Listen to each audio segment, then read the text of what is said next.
இன்றைக்கி நம்ம பார்க்க போகிறது அரிசி வடம். அதுக்கு தேவையானது இப்போ நான் 3 அழகு பச்சரிசி எடுத்திருக்கேன். பச்சரிசி மிஷினில் கொடுத்தும் அரைச்சி எடுத்துக்கலாம்.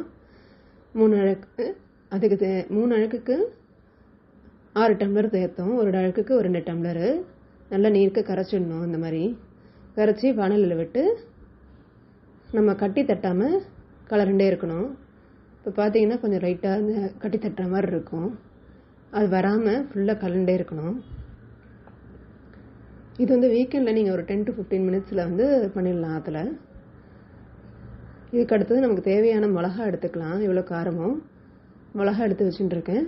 அடுத்தது நல்லா நீர்க்க கலரணும் இல்லையா, இது கலரி முக்கால்வாசி கலரி வச்சுக்கணும். தேவையான உப்பு சேர்த்துட்டு மிளகா அரைச்சி வெடிக்கட்டி எவ்வளோ காரமோ அவ்வளோ காரத்துக்கு ஏற்ற மாதிரி வரும் மிளகாவை, பச்சை மிளகாவை அந்த முக்கால்வாசி வெந்ததில் விட்டுடணும். உப்பு போட்டுட்டு சேர்த்தாச்சா, சேர்த்துட்டு இது நல்லா நீர்க்க கலரண்டே வரணும்.